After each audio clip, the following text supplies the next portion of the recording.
d'avoir pris du temps pour venir. Donc je suis le président de l'association Mémoire de l'Espagne républicaine du Terme-Garonne et nous sommes dans le week-end où tous les ans, et c'est la 10e édition, nous organisons les rencontres de Boredon où nous abordons des sujets, un sujet général qui s'appelle les camps de concentration de France et d'ailleurs. C'est une dénomination à laquelle nous tenons, parce que c'est la dénomination historique. Et cette année, nous avons décidé de faire venir des associations qui ont aidé les républicains espagnols dans ces camps. Donc, sont venus des responsables de la Croix-Rouge, des Quakers, on n'en parle pas souvent, mais les Quakers ont eu une aide importante envers les enfants, surtout.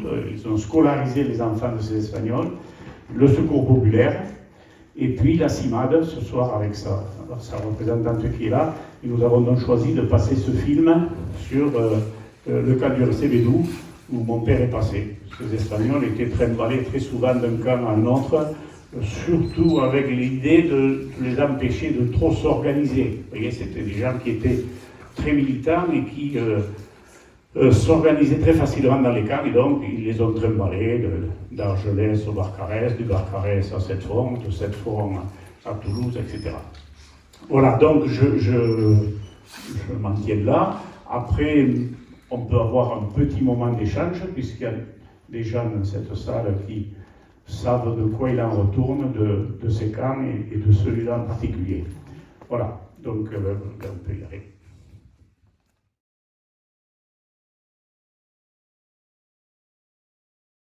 Je ne sais pas si vous voulez, pour la CIMAD, dire un petit mot sur... en tout cas, moi j'ai une question toute bête. Que veut dire CIMAD? CIMAD, alors, ça veut dire...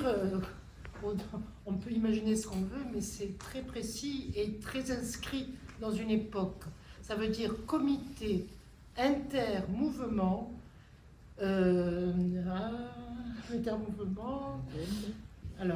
d'aide aux déplacés. Il s'agissait des déplacés alsaciens lorrains en 1939, qui ont donc été confinés ou expulsés dans des régions comme la Dordogne, etc.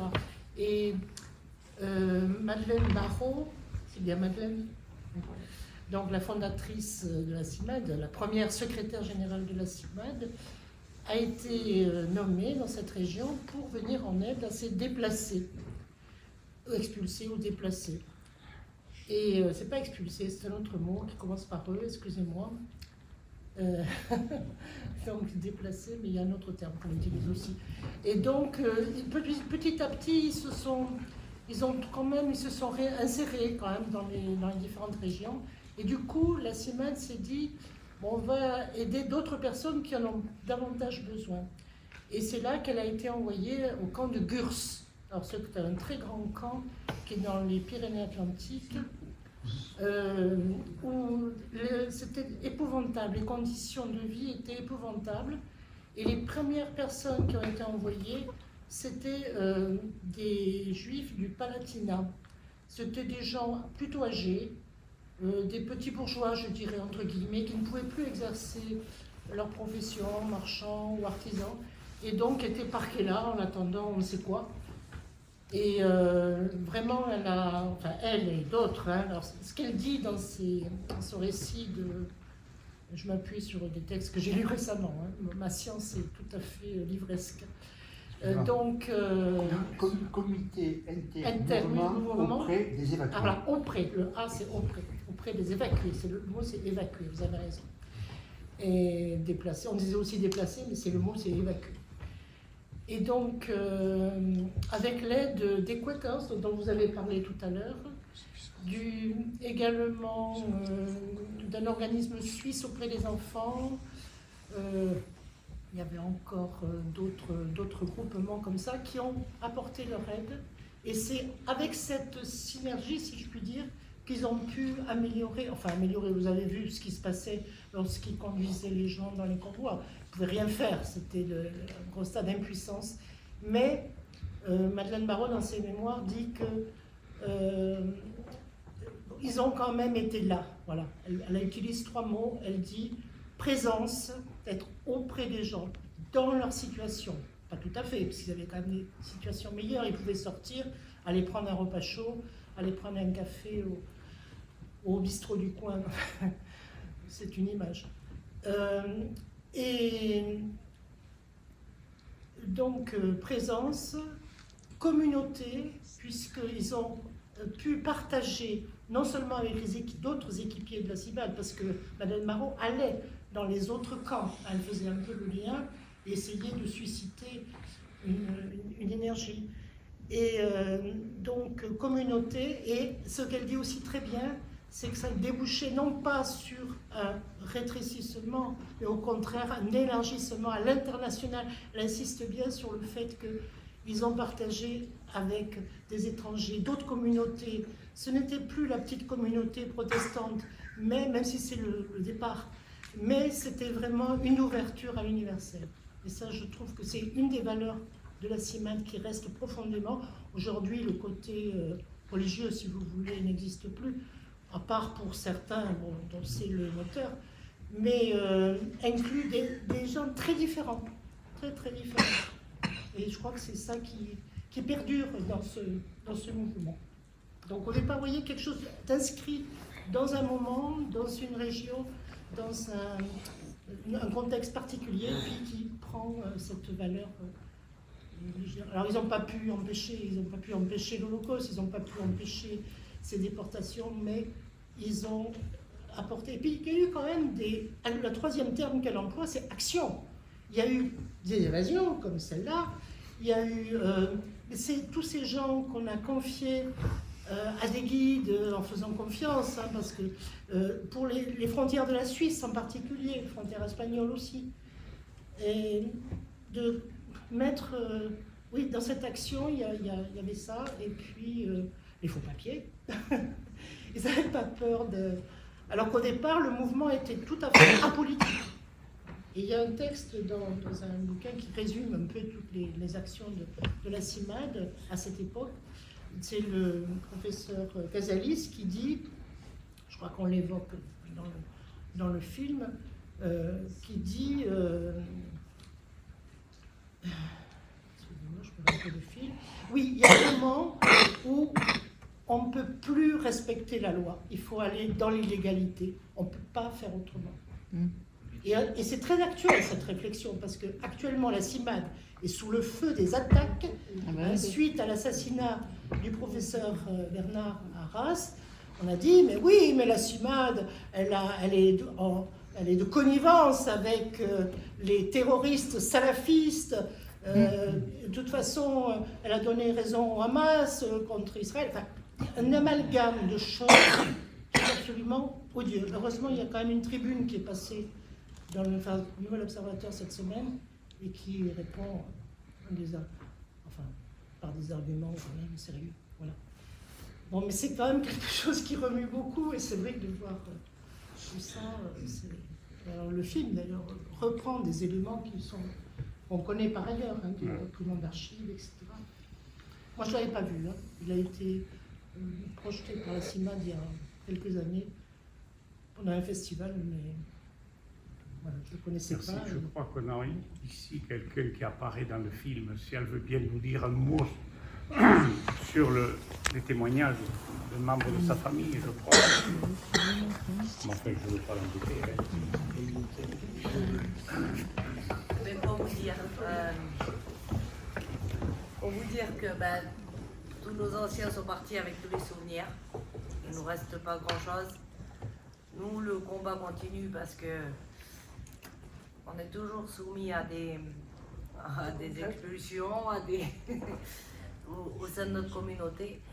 Et puis que voilà, on a été très heureux de participer parce que ça nous a donné aussi l'opportunité de nous exprimer, l'opportunité aussi de dire que nous aussi on a été internés, on a été déportés, on a été... Et puis il y a plein de gens qui n'étaient pas au courant ou qui... Et voilà, ça nous a donné l'opportunité de nous exprimer. Voilà. Oui. Alors, je vais être un petit peu plus précis sur ce qui s'est passé au niveau des Tziganes en France. On n'a pas subi la déportation, sauf un convoi qui nous a amené l'année dernière avec madame justement d'aller rechercher la mémoire à travers l'Europe, où on a fait 6800 km. On a recherché justement tous ces témoins de la dernière guerre et la dernière survivante du convoi Z, justement, qui s'est éteinte il y a quelques mois, juste après le tournage. Donc ce film, vous le verrez en 2024 aussi sur l'histoire pendant la Seconde Guerre mondiale, sur les Tziganes. C'était pour nous l'opportunité aussi de faire connaître au monde entier que dans cette histoire, que nos parents ont été internés surtout. N'ont jamais revendiqué quoi que ce soit. On a réussi quand même par le biais d'un président de la République qui nous a quand même écoutés, qui a reconnu l'internement des Tziganes pendant la Seconde Guerre mondiale. Et ce qu'on n'explique pas aussi assez, c'est surtout les souffrances que ces gens ont pu subir dans les camps. C'est-à-dire les taux de mortalité très élevés parmi les vieillards, les enfants et tout ça, les conditions aussi d'hygiène et tout ce qui s'ensuit. Donc voilà. C'est une histoire par laquelle nos anciens nous ont pas parlé. C'est ce qu'on a appelé, on a intitulé ça, moi personnellement, la mémoire française, parce qu'elle est aussi partie intégrante de l'histoire de France, qu'on a réussi quand même à mettre aussi dans les manuels scolaires, en même temps, en 2015 justement. Voilà. Donc on a fait des avancées énormes sur ce domaine, justement, et ça continue bien sûr à travers les reportages et les films que vous verrez en 2024. Voilà. Merci. Alors c'est un point commun avec tous ces gens de la souffrance. Moi j'ai eu la chance d'avoir un père qui a parlé, qui m'a toujours raconté, amené avec des visites ici ou là avec des amis, mais beaucoup se sont tus. Hein. Certaines Nous, c'est ma grand-mère qui nous a raconté l'histoire. Elle nous a raconté un jour, parce que mon père ne voulait pas nous en parler. Et à la Première Guerre mondiale, mon père avait 1 an. Il est né en 1913. Et ma grand-mère se cachait dans les cimetières pour pouvoir vivre. Se cachait avec son fils, elle lui donnait le sein pour que personne n'entende pleurer. Et quand elle est sortie de se cacher dans les tombes, hein, elle nous dit, elle a perdu son mari, elle l'a retrouvé, je crois, 2 ans après. 2 ans après, elle a retrouvé mon grand-père. Elle l'a retrouvé dans le 63, à Clermont-Ferrand. Vous vous rendez compte, elle avait perdu son mari pendant 2 ans. Elle l'a retrouvé 2 ans après la guerre, pendant la guerre. Et ils ont subi des atrocités, quoi. Plus de caravanes, dans la rue. On leur a tout enlevé.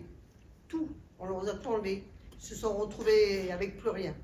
Ils ont été, lors de leur arrestation, tous les Tziganes, pratiquement sans exception sur le territoire national, on les a dépossédés de tous leurs biens.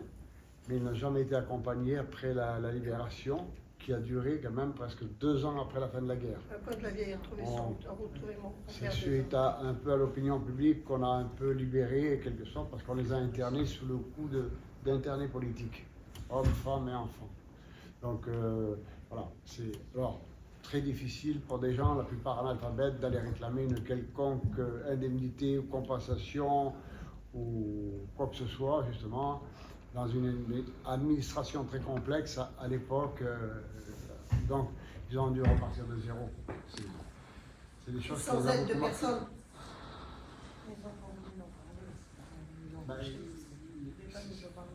Cette mémoire silencieuse, elle a été voulue parce que, par rapport, si vous voulez, aux conséquences. Déjà, parce que peut-être par fait de vengeance, par la suite, on ne sait pas, ce que les enfants auraient pu penser à l'époque, ou alors c'est parce que le monde moderne qui les a entourés, ce qu'on appelle le monde sédentaire aussi, ne voulaient peut-être pas remuer encore des choses par lesquelles ils auraient peut-être été pénalisés par la suite. Donc tout ça, c'est... Et après, nous, on a souffert du livret de circulation. Ben. On en a beaucoup souffert. Le livret qui a été mis en place en 1912, c'était pas le livret, c'était le carnet anthropométrique, par lequel il fallait faire le visa au départ, à l'arrivée, à chaque fois. Comme elle a expliqué Negrita. Et en 69, au moment de manger, au moment de partir, c'est vrai, Renaud. on s'apercevait que c'était un peu discriminatoire, on l'a transformé en livret de circulation, mais les visas étaient un peu plus espacés, c'était téléphone. Et ça a duré jusqu'à ce qu'on ait rencontré aussi un président de la République qui nous a écoutés et qui a procédé donc à l'abolition en 2016. Mais on s'est battu quand même 25 ans pour faire tomber ce livret. Hein. Bien. D'autres interventions? Sinon, je vous remercie encore une fois d'avoir bien voulu suivre ce que fait Mer 82. Et en tout cas, nous sommes, dans la structure qui anime la gare, qui s'appelle le Centre d'investigation et d'interprétation de la mémoire de l'Espagne républicaine. Il y a une association qui s'appelle Fraida Anmaroji et qui, de temps en temps, vient aussi, avec des expos, raconter cette histoire de ce qu'a été cette déportation. Merci, et puis écoutez, à une prochaine occasion, il n'en manquera pas.